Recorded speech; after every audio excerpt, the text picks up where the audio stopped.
Hello, everyone, and welcome to the Green Flag. I'm your host, Lukas. With me, as always, we have Kyle Cushman, and welcome to the preview episode for the Sonoma race for the NASCAR Cup Series this weekend. We've got our fantasy picks in store for you guys today. A couple of news and notes as well to get to in today's episode. But before we get into all of that, how are you doing today, Kyle? I'm doing great because we're going back to Sonoma. It's been so long since we've been out to Wine Sonoma, country. and it's such a fun and different road course for NASCAR as well. It's a very historical NASCAR road course when you think about how long it's been on the schedule now.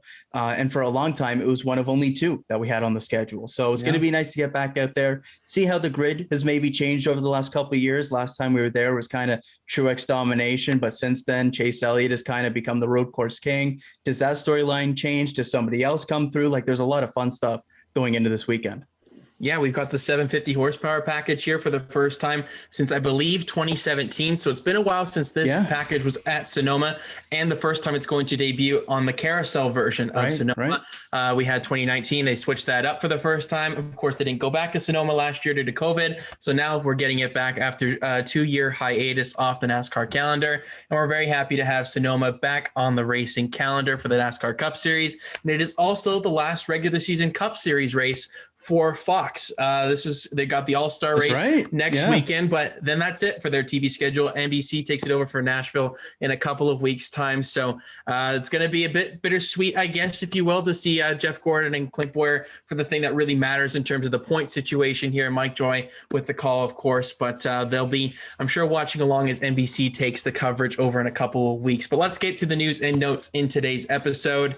As expected, the 2022 championship finale for the NASCAR Cup Series, Xfinity, and Truck Series will be taking place at Phoenix Raceway on November 4th to the 6th weekend there. A bit earlier than what this Homestead Days used to be, about mid to late November. But we're going obviously a little bit earlier here with the schedule. So it's my birthday weekend, that as well. So not too bad. Maybe I'll have to make a trip down to Phoenix next year if things all work out, because I'll be graduated school by then, and as well as Kyle. So yeah, hopefully grades permitting. But maybe we'll take the green flag on the road. Who knows? But it's going to be it's not ideal, right? This is not what we really want. This is not what we want really for the championship finale. We would have preferred if they announced Homestead is the championship finale track. But of course, we have the next gen car debuting next year. So they want to give it a shot for Phoenix down there in the state of Arizona. It makes a lot of sense in terms of, NASCAR logistical reasons and why they want to do that. But if it doesn't work out next year and it's not a great race, I think NASCAR needs to very much look at going back to Homestead or some sort of other venue that can provide a very entertaining championship finale. But what do you make of the news here, Kyle, for Phoenix sticking around as the championship deciding race? Yeah, it's no real surprise when you think about the amount of money that Phoenix has put into that track. And into renovating everything to make it kind of that championship destination. It was going to be a bit of a long shot, to say the least, if they were going to change it. And obviously we want to see either Homestead return there if you're going to have one race or be the championship race every year, or have a rotation. So it's not so one track dependent. And if maybe somebody who's really good season long isn't as good at Phoenix or all this kind of stuff dictates the championship, I'd like to see a rotation or Homestead or something like that. I don't want to see the same Phoenix every single year. No. It wasn't fantastic last year by any means, but we'll see how it goes this year. We'll see how it goes into next year with the next gen car. And then after that, like you said, I think they'll reevaluate things, maybe entertain a rotation, entertain going back to Homestead, a lot of these different things. But at least for right now, in terms of the amount of money that Phoenix International Raceway has put into the track, into renovations to make it kind of this extra spectacle for the fans that are there for kind of the championship stage, it makes a lot of sense from NASCAR's perspective just to say, okay, we'll keep it here for now. They put a lot of money in, kind of show the other tracks that, hey, if you put in this money, we'll give you this championship race into the future, kind of entice some other people to maybe put some extra money into those tracks as well. But at least for now, not great from the viewership perspective, but in terms of the business side, makes a lot of sense. Yeah, money talks at the end of the day, right? So Yeah, it does. It makes sense for the business point of view for NASCAR to just continue that relationship, and then Yep. I'm sure they won't be hesitant to really make a decision there where they feel that's not the right place to host a championship. I think they hopefully could have realized that after last year's championship finale, but they'll get 2 more shots there at Phoenix, and we'll see when 2023 comes along if that is indeed the case where they decide to move on from Phoenix. Next on our news and notes here, we've got a couple of Hendrick Motorsports drivers going back down to the Truck Series on different weekends. Chase Elliott will be participating in the Truck Series race next weekend at Texas Motor Speedway for GMS in the 24 truck. Of course, he ran in that truck last year at Charlotte and won the kind of bounty on Kyle Busch in that one. So he's not going to have that opportunity this time around, but Chase Elliott going to be back down there. Of course, he won that race last time out in the Truck Series for himself.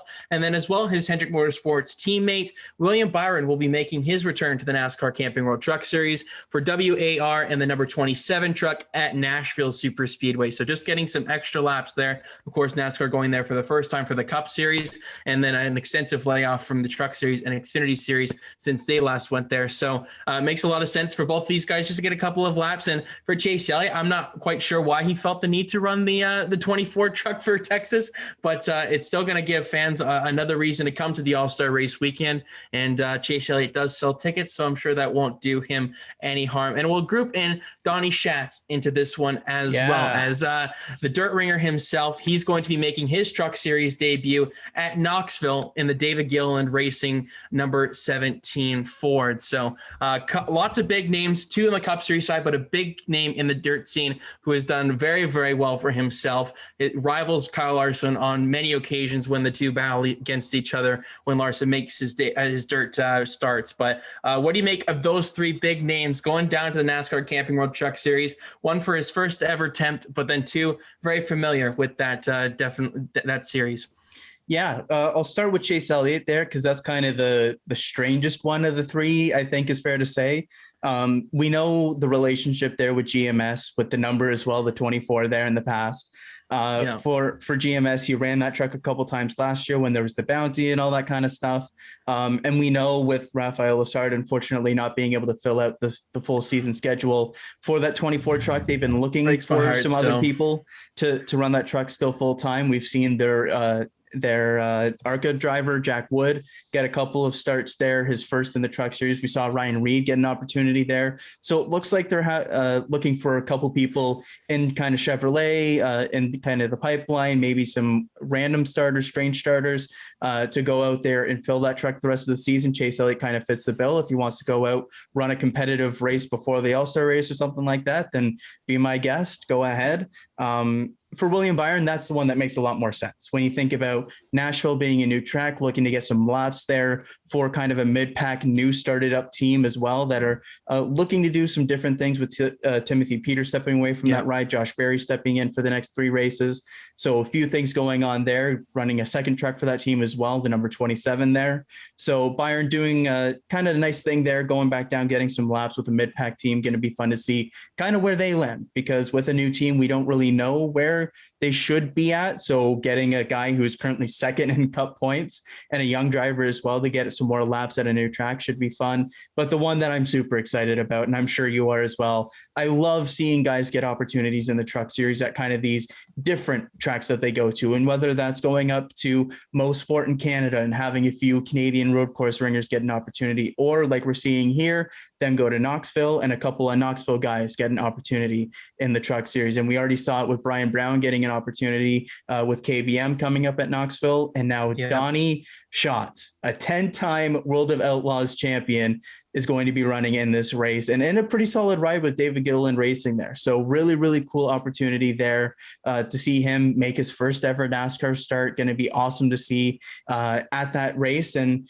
it's going to be fun to see whether the whether the Truck Series regulars or the dirt ringers or whoever it is comes through at that race, because I'm really looking forward to that one. Bristol Dirt was kind of weird and wacky, but Knoxville is the one that I'm really looking forward to on the Truck Series schedule. And it's a late regular season race as well. So if you get a weird winner, that's going to be a huge win for the playoffs. You look at some drivers in the field, such as a Haley Deegan, who has plenty of dirt experience. There's a lot of different things that can happen there, or whether one of the dirt ringers goes out and gets an upset win and steals a win away from some of those people in the field. So really looking forward to that Knoxville race. The Hendrick guys are cool, don't get me wrong, but I'm really looking forward to Donnie Schatz coming up at Knoxville. And not only that as well, this weekend we've also got a Cup guy going down to the ARCA West Series as well, because don't forget, Sonoma is a very different track in terms of Truck Series doesn't go there, Xfinity Series doesn't go there. So these guys coming up the ladder, unless you started there in ARCA West, you don't have any experience going into Sonoma. So Chase Briscoe going down there and going to run the race on Saturday, which is really, which is going to be fun to see. Obviously, it should be his race to win. Some other guys in the field there as well. Zane Smith going to be running that race. So at least ARC West is going to have a little bit of flair to it as well. But lots of different driver announcements coming the last week or so. Yeah, Josh Berry as well at for Jordan Anderson racing this weekend in the number 31. Yep. And then, of course, Miguel Paludo still in the 8 for the road courses, as we've seen throughout the course of the season so far. And then on William Byron's thing, I thought it was funny, NASCAR kind of replied to the announcement saying, we're happy to have Byron back. And then Kyle Busch replies, I never get that kind of greeting when I go down to the Truck Series. So it's just a double standard a little bit. Oh, but, no. I'm going to push back on the double standard thing, because there's a bit of a difference between a 23-year-old who's still getting experience going to a new track in a one-off for a mid-pack team versus a 36-year-old Cup Series champion going down for 5 races that aren't new tracks and going out and dominating. There's a slight difference there.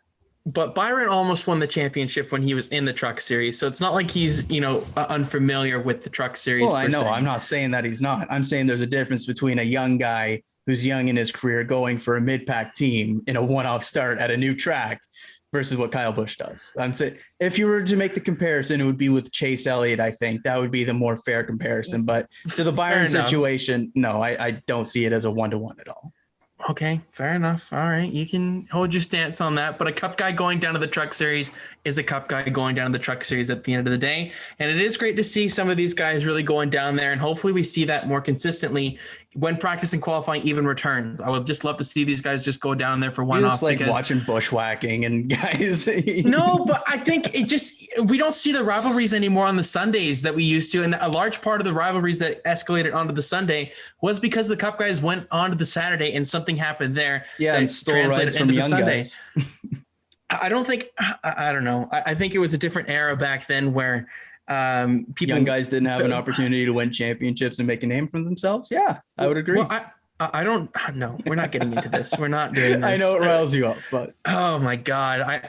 It's just, yeah, I'm not even going to continue on this conversation, but for the SRX series, they actually have a title sponsor, which was kind of throwing out of nowhere after the release of their game. You think they would want to have announced that a little bit prior, but Camping World, Marcus Lemonis comes in and kind of saves the day once again, if you will.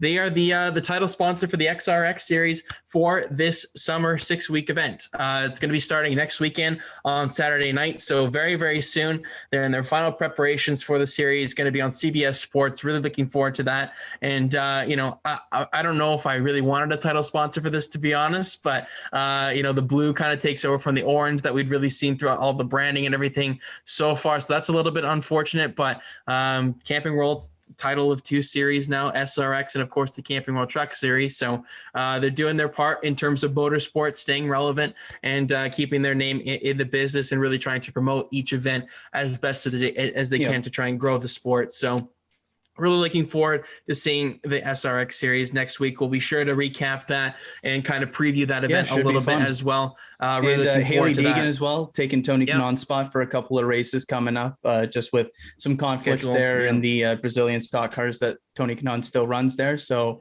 pretty fun to see a name like Haley Deegan get involved as well.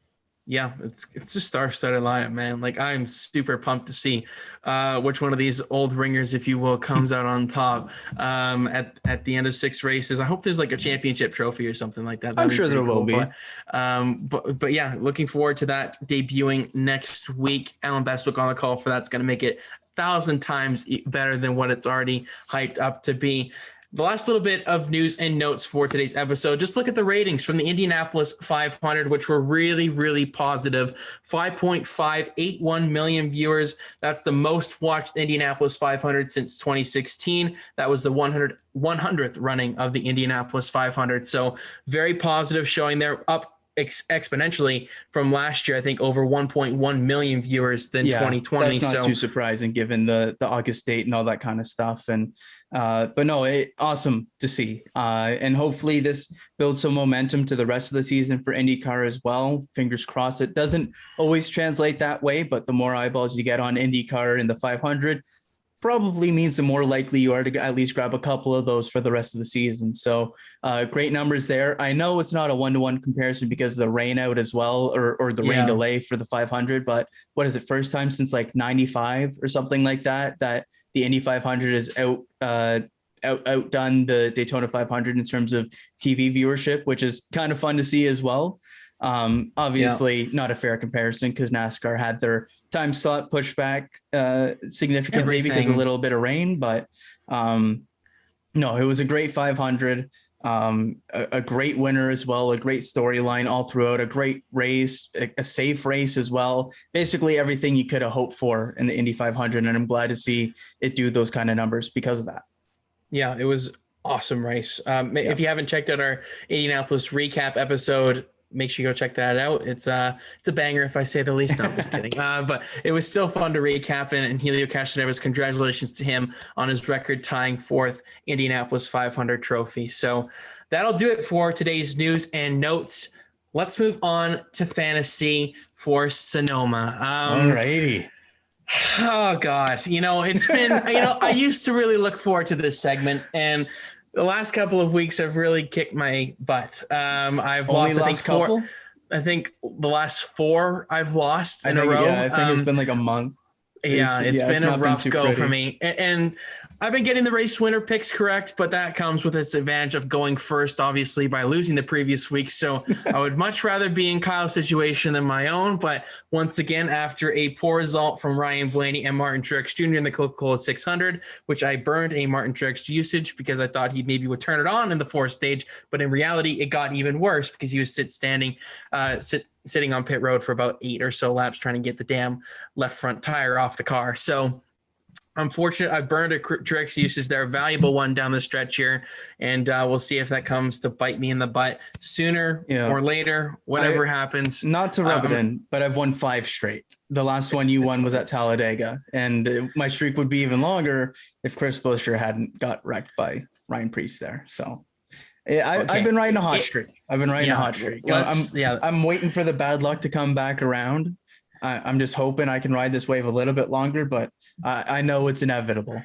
It's 9-6 overall for yourself. So it's going to take quite a bit of consistency from me here to try and regain this in time for the end of the regular season. And I'm not too far off overall. It's just been, you've just edged me out here or there, and I've just had some bad luck. But 45 or 50 points now in the overall, like not much in it. So no, but definitely not my year compared to last year's results. But we'll see if I can turn the chip around here, or if Kyle continues his streak this time around at Sonoma, West Coast. Hopefully that can come to my advantage here on Sunday. But for my first selection for Sonoma Fantasy, because you go first this time.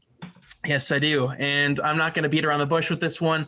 I didn't use him at the Coca-Cola 600. Stupidly, you did use him. He won you fantasy, basically. Chase Elliott is in my lineup this week. 6 usages left on the number 9 car. Very, very good. He's got track position. He's starting second in this one. An average finish over the last 4 races at Sonoma of 17.5. So his worst road course, I would say, on the calendar, numbers-wise. But he has been progressively improving there. And last year, I believe he had a bit of a misfortunate error that kind of took him out of contention there.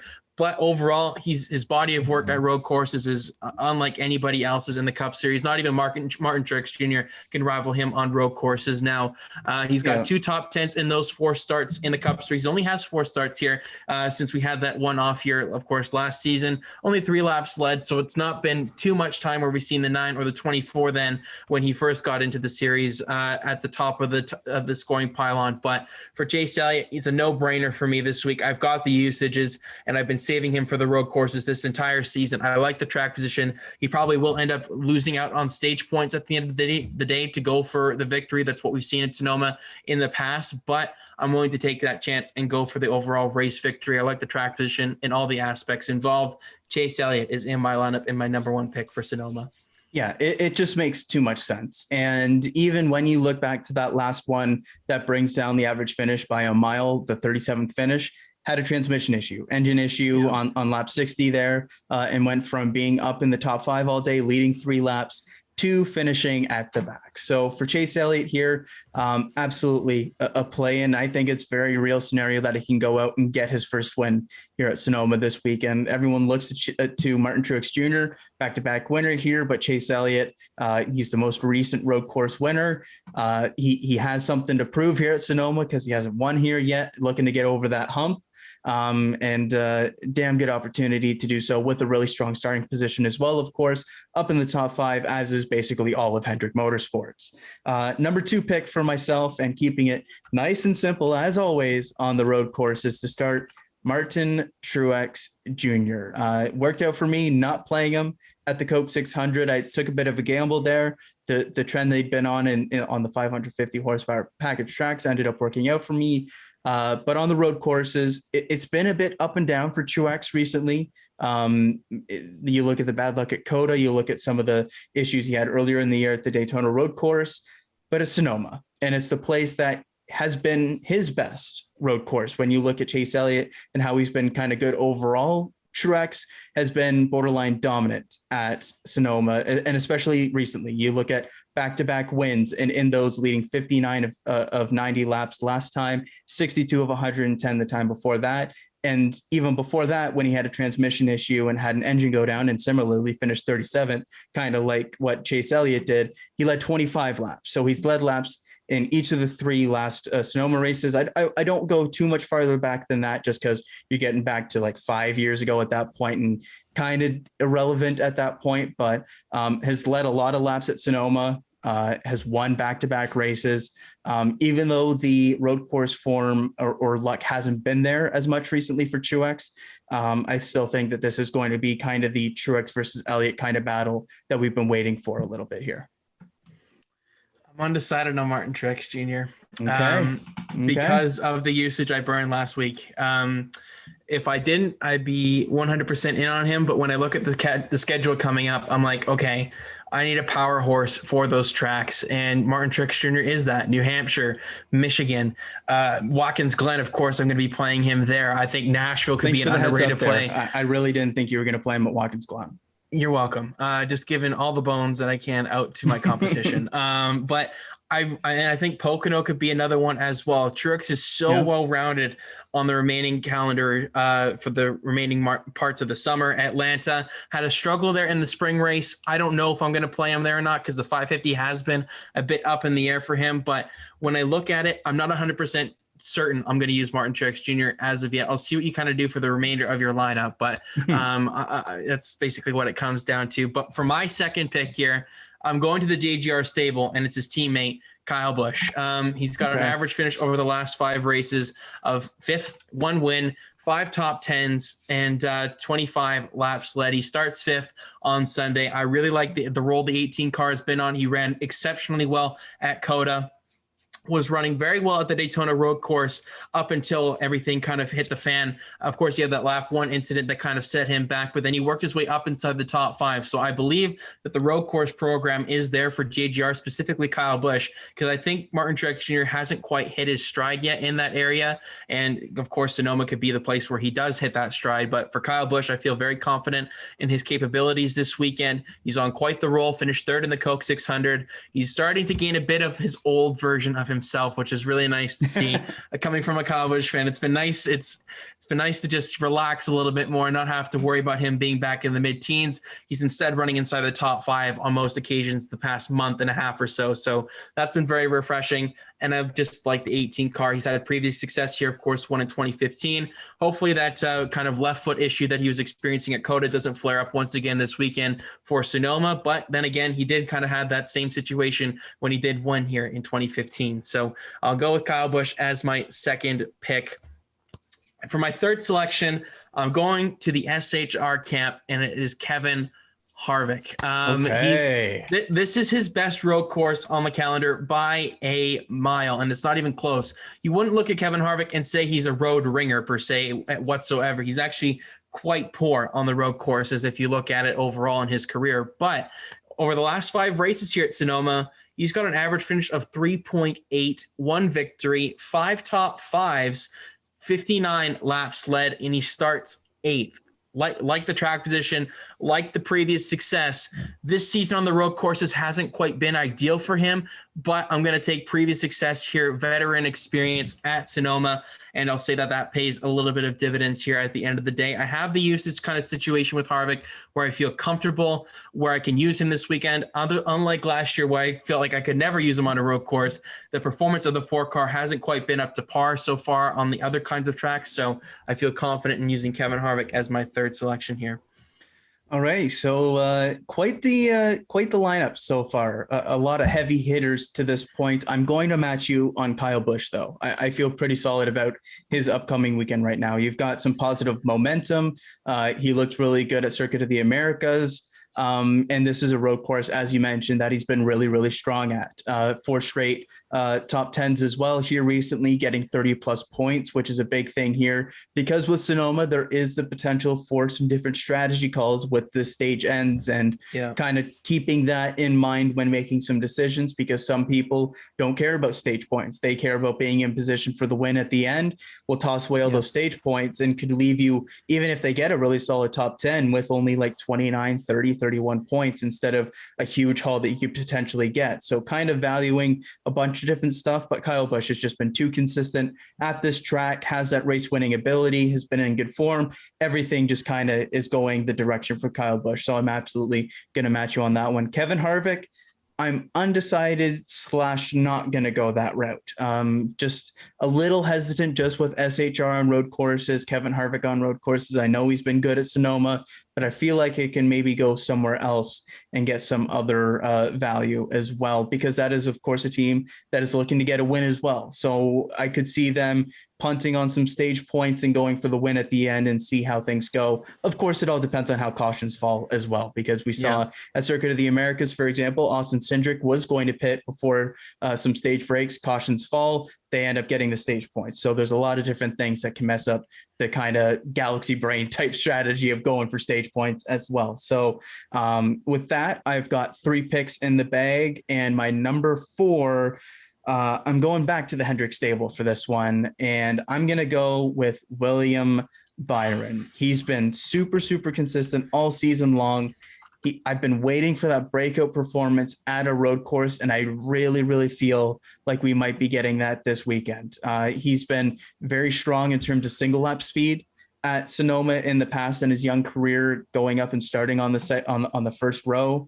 But when I look at William Byron here, the last time we were here, let me just double check here. Yeah, so he finished outside the top 10, but with stage points that he got, still finished with 36 points, which was good enough to actually put him inside of an optimal fantasy lineup with the 5th most points. And that was without even a top 10 finish. So given the consistency, given the starting position, given how he's progressed as a driver this season, I think we might see some of those road course flaws maybe fixed a little bit, because even at Circuit of the Americas, he would have been in line for a top 10 if it wasn't for some of the damage he got there, and still even almost got up into the top 10, still just barely missed out on continuing his streak there. So for William Byron, it's a bit of a riskier play because of how kind of boom or bust road courses have been for him.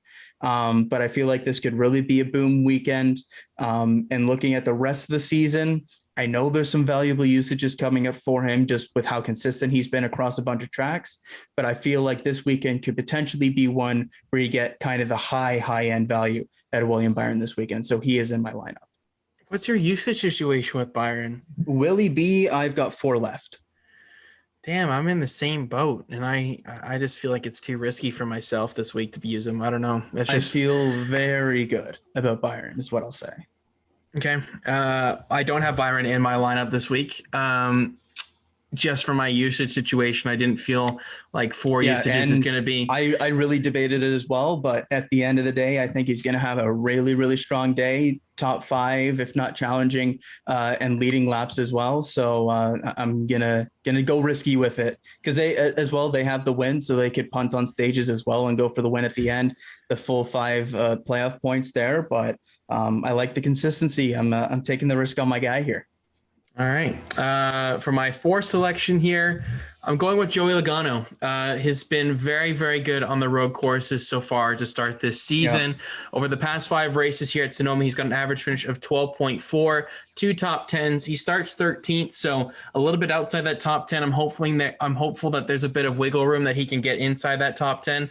I don't know what he's going to do with stage points. He's usually a guy that kind of goes for them or doesn't. It's no in between for him.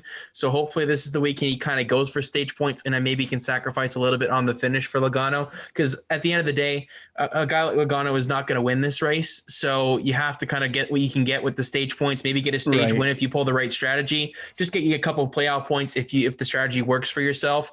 I'm hopeful that Logano and I guess it's Paul Wolf can kind of pull off that strategy for him this weekend.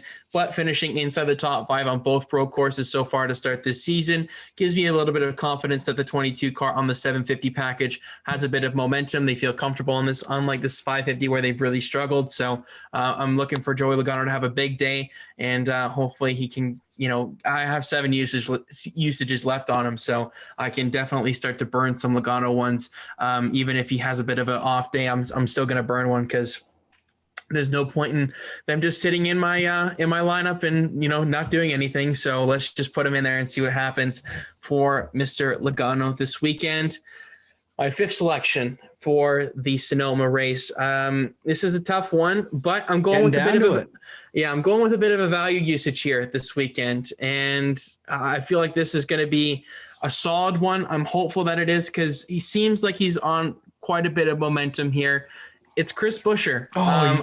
Screw you. I'm putting him in my lineup this weekend. Average finish over the last 3 races, 15.67 here at Sonoma. He starts 12th, but has been very, very consistent so far to start this season. I like this guy, underrated road racer. I think he could do some damage this weekend, and judging by your reaction, I'm guessing you may not have him in there. I don't know, but I would have reacted the same way when you put William Byron in your lineup. And I know which one I feel more scared about, William Byron compared to Chris Buescher. But for myself, Chris Buescher seems like a nice solid usage for me. I don't think I've used him at all so far at the start of the season. So I think there's some good value for Mr. Buescher.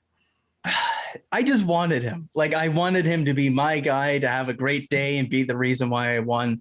Because I've also got Chris Buescher in the lineup. You suck. I really think we're going to see a good day from Chris Buescher. Sonoma's been a really solid road course for him. He's been solid on road courses in general. But the big thing for me is the position that they're in points. They need to maximize points every single week. They won't necessarily go out and try to get the win, I think, in terms of throwing away stage points and trying to be there at the end. I think that there'll be a team that takes advantage of people that do that strategy, get some big stage points. And we've seen it the last couple of times at Sonoma as well, 29 points in 2018, 26 points in 2019. He's a solid road course driver. We've seen Roush be better this season. They're in a playoff fight. They're one of the drivers on the cut line. So I think we're going to see a really solid stage point day from Chris Buescher. And I think we can see a top 15 for sure, if not even a top 10. So Chris Buescher, I was hoping I'd have him as kind of a garage guy that I can toss in after some good stage points and feel good about. But apparently you read my mind on that one and you already tossed him in. But Chris Buescher, not too often we both have him in the lineup, but I feel really good about him this weekend. Can't believe you took him. I can't believe you took him. I wanted him to myself, but And a good starting position there in 12th as well for Busch off the start. So I just really like the guy. I love the season he's had. I think he's a great driver. And I think Sonoma is going to be another big day for him. And there's been a couple of guys that you could potentially go for looking at kind of the stage point route and all that kind of stuff. But with that, we're up to my last pick. And there's a couple different routes I can go with this one, but I think I'm going to stick to my guns and go a little bit heavy on Hendrick Motorsports here and go with a bit of a conservative pick, not like a big boom guy, but a guy that I feel good about getting me solid points here. And that's Alex Bowman. He's been solid. You are terrible. He's been solid here at Sonoma in terms of a top 10 finish in his first time here in 2018, getting 32 points, getting some stage points in 2019 as well, and getting 27 points. Good starting position. Hendrick's been on a roll, of course. Do I think that he's going to be up there for a top 5 contending for the win? Probably not. That's going to be a really, really good day for Bowman, but I feel like they're going to be consistently in the conversation of the top 10. I think they'll get a solid 8th to 11th finish and potentially some stage points as well. So Alex Bowman rounds out my lineup for Sonoma. Oh, God. I wanted him bad. Oh, my God. I saved him to the end, hopeful that you wouldn't have him. I can't. This is kind of funny how this is played out with me freaking out over Chris Buescher and you freaking out over Alex Bowman. This is kind of funny how this is played out. I don't like this because now you have the absolute advantage over me if I take Bowman. You've got Truex and Byron to Harvick and Logano, which I know who I favor in that situation. That really is frustrating. Damn it. Oh, no. I don't want to burn a Truex usage this weekend. Yeah. So I'm going to go with Bowman. What were you originally going to do? Bowman. Yeah. Sticking with him? I'm going to stick with him. Okay. I'm going to save Truex, man. Even if that costs me a win here, hopefully it can gain me something down the line. I just don't like it. I just don't like his starting position. I don't like his starting position. So you have 6 usages left with Truex? Oh, I don't think so. Oh no, I'm at 5. Yep. So okay, I had used an extra one at one point. I'm gonna save him, I think. Yeah, I'm gonna do it. I'm gonna go with Bowman. Average finish with the last 2 times he's been here. 11.5, 1 top 10, starts 7th, decent track position. Hendrick's been really good on the road courses. Larson's been absolutely fantastic all over the place, but Bowman's been pretty decent as well. So I think he could be a sneaky addition here. I'm going to just go with the original lineup that I had. I can't quite. How about this? Both of us sticking to our guns here for this one. Not too often. I don't have the balls to put Truex in my lineup. I don't. I know I'm in a position where I feel like I should go aggressive, but I don't want that to come and bite me in the butt and make me overuse him. And then I regret it later down the line when there was more value to him, because I think the stage points here could definitely sway Truex. And I don't like him starting 19th. I think that's going to be a lot for him to try and gain early on. Sonoma is a difficult-ish track to kind of gain a track position and pass cars on, but I'm sure by the end of it, Truex will be back in the top 5 for sure. Maybe even by the end of stage 1, who knows? But I just have a bit of reservations. I don't think they're on quite the roll at the moment where I feel like I'm comfortable with Truex. So I like Bowman finishing the top 5 of the Coke 600. I think he's a decent road racer. We'll see if he can get it done here at his semi-home track, close to, of course, Arizona, where he grew up. So yeah, I'll take that as my 6. Let's go to the honorable mentions and your stay away from for this week. Honorable mention, obviously Martin Truex Jr. You can't stress that enough, but can you make him a stay away from? No, and I have William Byron as an honorable mention as well. So there you go. Denny Hamlin as well has very good numbers here at Sonoma. I just don't know what to think of the 11 car right now. Like, how has he not won a race, but at the same time, he's not leading laps. So I'm just not quite, I'm in a middle situation here with Denny Hamlin. I think he's going to be more valuable a little bit later on when they start to pick it up a little bit back up again. He's kind of fallen off a little bit of that consistency. But he could definitely be of usage. I've got 4 usages left on Hamlin. So I think I'm going to stay put on him for right now. Eric Jones has very good numbers here at Sonoma. Could be one of those Chris Buescher kind of usages here for yourself. You're not going to worry about obviously 10 usages on him, but Eric Jones has been Eric Jones has been surprising on some occasions so far to start this season for Richard Petty Motorsports. So I think he could do something similar here again. Let me just check where he's starting in this one. Eric Jones should be middle to the back end. Yeah, so middle of the pack. So right ahead of Truex. So if he kind of leads Truex through the field, you never know. Maybe Eric Jones could do something here on Sunday.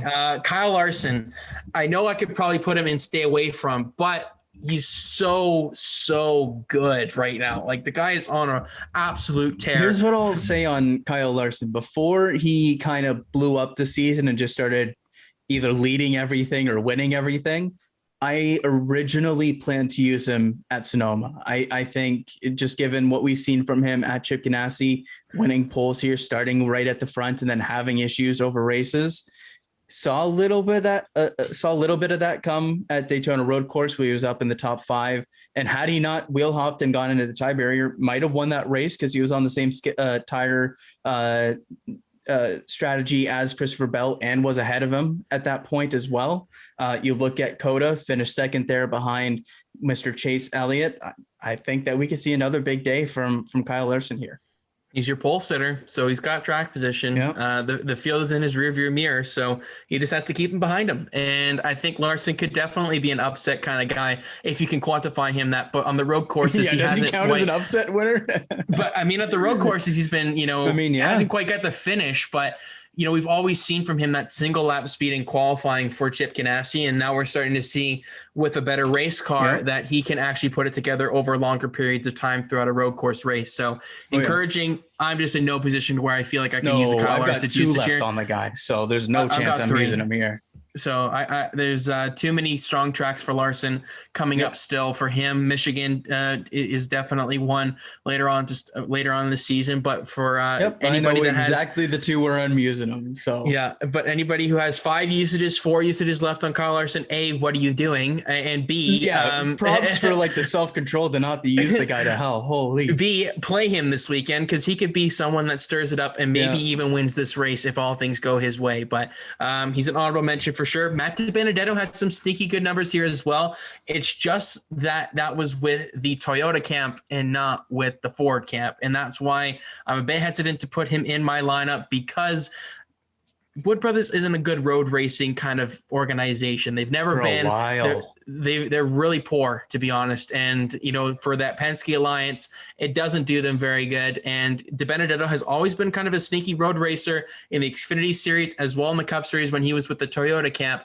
But since he's gone to Ford here with Wood Brothers, it has not been too friendly to him. But had a top 5 run last time we were here at Sonoma. So you would think that would lend towards them being good this weekend. But I need to see it before I buy into DiBenedetto with the 21 car at a road course. Because for a long time, we've kind of expected it to come because we saw him kind of go toe to toe with like Christopher Bell and all those kind of guys in that kind of one-off race he did for JGR in the Xfinity Series at what was it, Road America or someplace that he went there. We saw him. He probably should have won that race if it wasn't for some pit strategy. And then, of course, went off on the last corner when he should have finished second. And then earlier that year had finished up there in the top 5 at Sonoma. And just since then, he just hasn't been really in the conversation at all. So maybe it turns around at Sonoma, but I wouldn't be betting on it. Nope. And then the last one, Ryan Blaney finished inside the top 5 here last time around. I originally had him in the lineup.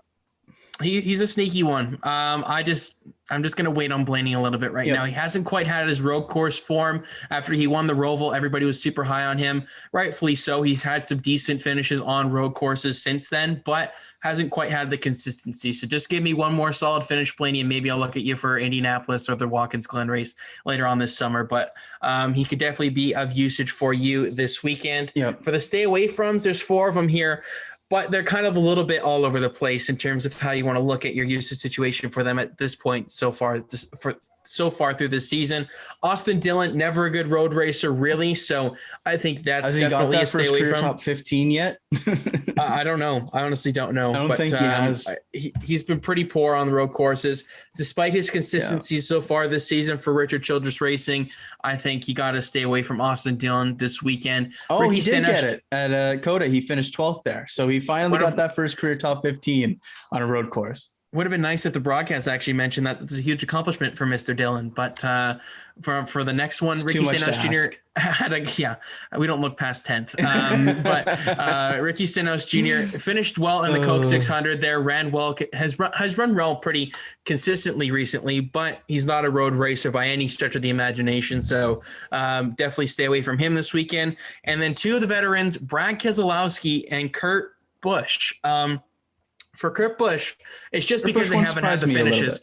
Yeah, he just hasn't had the luck so far to start this season. If he did, absolutely he'd be in my honorable mentions, but until I see him perform, I can't put him in that category. And Brad Keselowski, this is probably his worst road course on the calendar. It just doesn't quite suit him for whatever reason. Hasn't quite found the speed. Doesn't get the consistent finishes like his Penske teammates seem to get. And with the rumors of him going to Roush, I don't know if the foundations are there for Brad to really propel him to have a long season here of success with Penske. So I'm going to stay away from him this weekend as well. So those are the stay away from, the honorable mentions, and our lineups. Let's move to the bonus picks. Maybe a make or break situation for our lineups this weekend. For myself, definitely. But who leads us off for this one? Is it me? Okay. Yeah. Top Chevrolet. You could go a lot of different ways with this one, but I'm going to take the easy choice, Chase Elliott. I can't quite go with Larson for this one as much as I would like to with him out of my lineup. I'm going to take full usage out of Chase Elliott if he has a solid day, which I imagine he will. He's definitely the top Chevrolet finisher, I'm sure, for a lot of people this weekend. Yeah, top Chevy has got to be Chase Elliott, right? It's got to be. Like, the guy is just too good on road courses to try and bet against him for a cheeky 5 points over somebody else, because everybody else is picking him. And hey, if you're right on it and he doesn't, then good on you. But come on, it's like a 5%, 10% chance that he's not the top Chevy, right? Like, we're talking about like something has that to go extreme wrong, really. At this point. It really does feel that way. So I had agreed on that one. The Fords, though, I feel like are probably the most interesting one, at least for myself, just because there isn't kind of that true number one that you look to on the road course. For Chevys, you look at Chase Elliott. For Toyota, you could go multiple different directions, but the first guy that comes to mind is Martin Truex Jr. For Ford.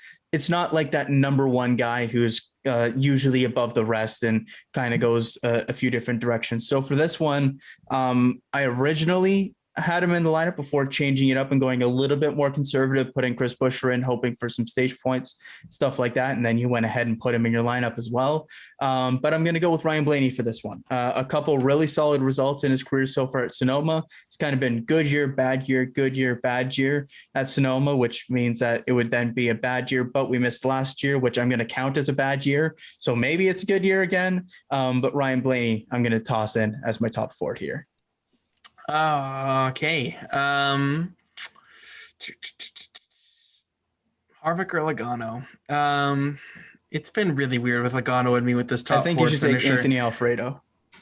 He's pretty good on that iRacing stuff, but I'm gonna go with Kevin Harvick. I'm gonna go with him as the top Ford. I feel decent about Harvick this weekend. And I don't really have any reason not to be solid with him just based off of previous success here at Sonoma. Like, it is absolutely insane to think how much better he is at this track compared to others, which is very awkward for at least for myself. But I think Harvick could be definitely the top Ford, because we looked at the Coke 600 last week. The top Ford was none other than Chris Buescher. You never know who could get this top Ford finisher, because it's either Penske, Harvick, or the rest of the field. You can just kind of, play pick them at that point. But that's my top Ford. Don't discredit Daytona 500 champion Michael McDowell like that. For road course specialist, this isn't quite his track. Yeah, Sonoma, he's had some bad luck, but yeah. No, but for top Toyota, this is really, really tough, because where are you going for this one? I would love to go with Kyle Busch, but without him in my lineup, I have to kind of save myself with this. You don't have to. I'm going to, though. I'm going to take Martin Truex Jr. for the top Toyota, just to cover my bases, just because I don't have him in my lineup. I would love to go with Kyle Busch. I honestly do think Kyle Busch will be the top Toyota finisher, but I'm going to go with Martin Truex Jr. just in case that he does end up working his way through the field and finds that road course success that we've seen from him in years past years. So safe rather than sorry. Truex. It's the guy, right? Like, again, it's not as heavily in the favor of Chase Elliott, especially with some of the issues that Truex has had recently in terms of bad luck or just driver error as well when you look at the Daytona road course. Yep. But it's Sonoma. He's won back-to-back races. You're overthinking it a little bit if you go against him, right? Right. So, yeah, I'm going Truex as well. But I think these two are really fascinating and are probably, I don't know if it'll decide who wins, but it might decide the margin of who wins, because manufacturer and organization are a very, very interesting one here for me. Because I don't think that it's as clear cut of a Chase Elliott win as kind of most road courses are, just because, of course, he hasn't done it yet. And you look at new road courses, you favor him just because of the raw talent. At road courses we've been to multiple times and he's won, obviously you would favor him. But when you look at other drivers having the experience at this track, no practice or qualifying, just going into it cold, you can see how things might go against Chase Elliott's favor. So I think that this could really be one of those races where you kind of split the strategy, maybe go one manufacturer, different organization, or vice versa, whatever. So I will lead it off with Chevrolet here, just because looking over the entire field, I feel like there's more Chevrolets that could be a surprise winner than Toyotas, just with the Ford JGR and then Bubba Wallace, who wasn't a factor on road courses. Chevrolet, if something crazy were to happen with strategy, Kurt Busch could back his way into a win, sure. Maybe even like a Ross Chastain. We saw him be great at COTA, even though weather I don't believe is supposed to be a concern. I haven't looked at the forecast at all, but it's Southern California. That would be nuts if Sonoma's raining. So I doubt it will be. But I'll start it off with Chevrolet as my top manufacturer here. Yeah, that's what I got.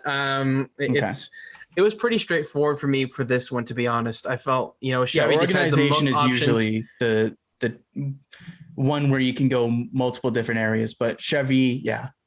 I Toyota just doesn't have the number of drivers that I think could win. That's what's just Chevrolet. That's what it comes down to, specifically Hendrick Motorsports. I think all three of them could definitely have a shot with Byron, Larson, and Elliot. Bowman, I'm not 100% sure on, even though he's in my lineup. I don't quite think he's going to be winning, not but race winning potential, I don't think. Yeah. But for me, easy for winning manufacturer. Winning organization.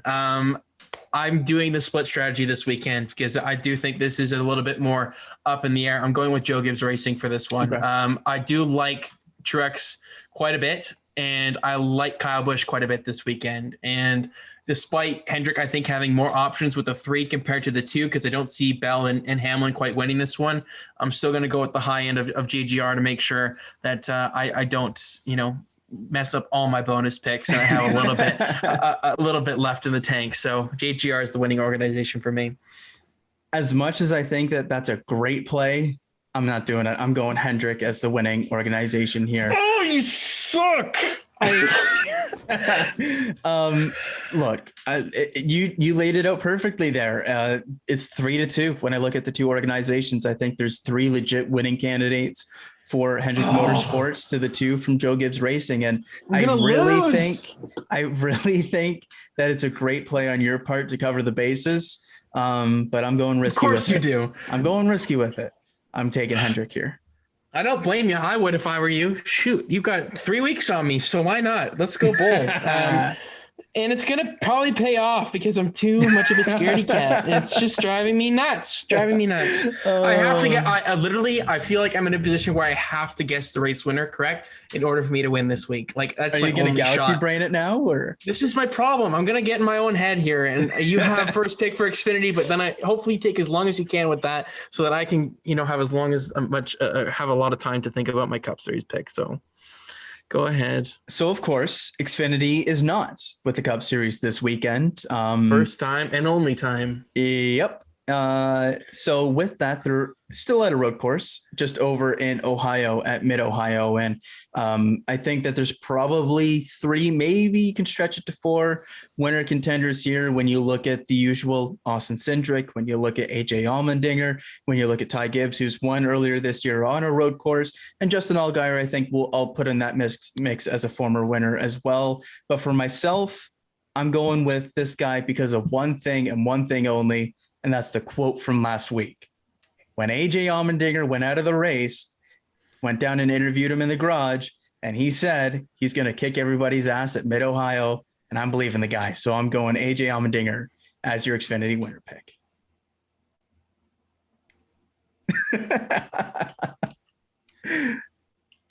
Oh my God. You have to at least love that reasoning, right? What do you think my reasoning was? Wait, really? Yeah. No way. That's too funny. I literally, before we recorded the show, I said you can have Ty Gibbs and you can have Austin Cindric. So I assumed he would have taken one of those two options. No way. Oh, I feel kind of bad now. You know, I do a lot of prep work for this show, and the fact that I had that and I don't even get to use it as my own is very disappointing. But you know what? I'm going to go with my backup option. It's not Cindric or Gibbs. I'm going to go with Justin Allgaier. Okay. He's won here before, and that's basically my only reasoning behind it. So I don't need to get into it any more than that. Fair so that's enough. Disappointing. But yeah, I do think AJ Allmendinger is going to be a force to be reckoned with this weekend. So looking forward to seeing that battle out front. Oh, But man, that was good. Absolutely hilarious. God, drive me nuts. Cup Series, 15 points on the line. See, I don't like this position because if I take one of these guys, I'm looking at Kyle Busch, Chase Elliott, or Martin Truex Jr. I'll just make that clear. I think those three are the three favorites for me. Then you look at your kind of secondary tier with Byron and Larson, I would say kind of in that next group. But these three are the absolute favorites coming into this weekend. The thing is, I don't like taking first tier because then it leaves you with two options that, you know, I would be absolutely happy with if I took one of these guys and I had two of these remaining. But I think it'd be stupid for me to not take Chase Elliott. Like, it just seems like a no-brainer for me. I don't like leaving you Martin Truex Jr., but Chase Elliott has not won at Sonoma. He's kind of due for it. I think he could definitely go on a run here. He finished second last week at the Coke 600, won the previous week at COTA, has been on quite the roll. That does scare me a little bit because it is hard to keep that consistency going for a long period of time without having an issue. Yep. And you still have no clue where you're going. No. I tried to talk myself into it. Hopefully there was a light bulb that came on, but nothing did.